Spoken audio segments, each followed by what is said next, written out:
Assalamualaikum warahmatullahi wabarakatuh. Kami dari kelompok 6 yang beranggotakan Elsa Pramtika, Lucia Rahmawati Dewi, Nabila Hairunisa, dan Diriska Utami, dan Gita Aureli. Di sini kami akan membahas materi tentang keterampilan berpikir matematis. Nah, sebelumnya kita akan membahas terlebih dahulu tentang berpikir matematis. Apa sih pengertian dari berpikir matematis? Konvert dalam Fajri Muhammad 2017 menyatakan bahwa berpikir matematis merupakan proses mengembangkan sudut pandang matematis, menghargai proses matematisasi, serta memiliki keinginan kuat untuk menerapkannya, dan mengembangkan kompetensi dan melengkapi diri dengan segenap perangkat, lalu pada saat yang sama menggunakan perangkat tersebut untuk memahami struktur pemahaman matematika. Nah, menurut Abdullah 2013, berpikir matematis adalah aktivitas mental dalam melaksanakan proses matematika atau tugas matematika. Nah, berpikir matematis merupakan kegiatan mental yang dalam prosesnya selalu menggunakan abstraksi atau generalisasi, menurut Mustafa dalam Suryana Andri 2012. Kaidah kemampuan berpikir matematis.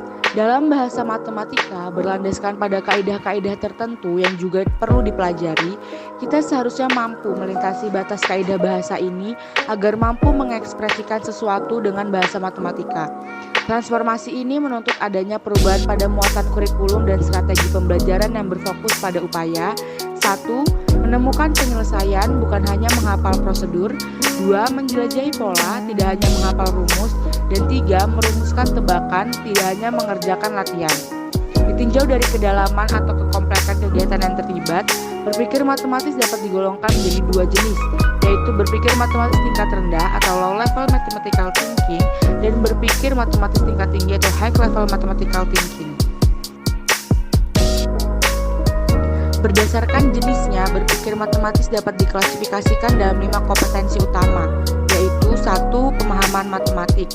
Indikatornya meliputi mengenal, memahami, menerapkan konsep, prosedur, prinsip, dan ide matematika. 2. Pemecahan masalah matematika. Kemampuan ini tergolong pada kemampuan berpikir tingkat tinggi. 3. Penalaran matematik. 4. Koneksi matematik. Dan yang kelima, komunikasi matematik.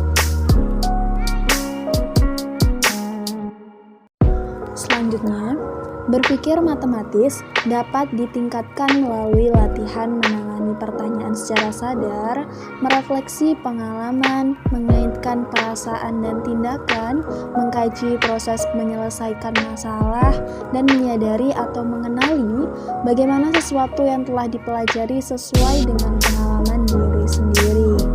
Pemikiran matematis dapat ditingkatkan dengan belajar dari pengalaman pribadi, membahas sesuatu dari pengalaman, bukan tentang pengalaman.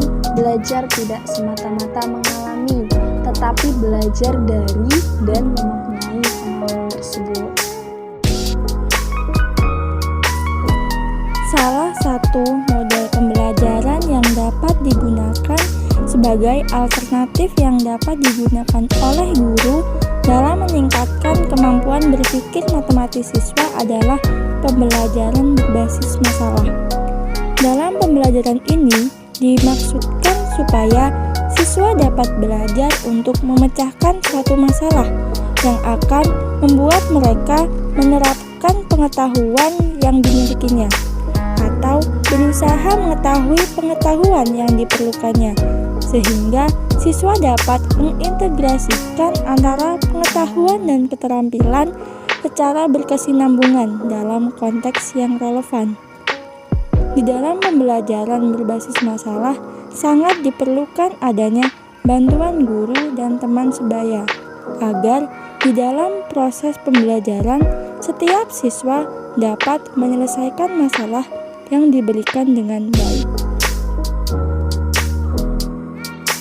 Sekian penyampaian materi dari kelompok kami. Kami akhiri. Wassalamualaikum warahmatullahi wabarakatuh.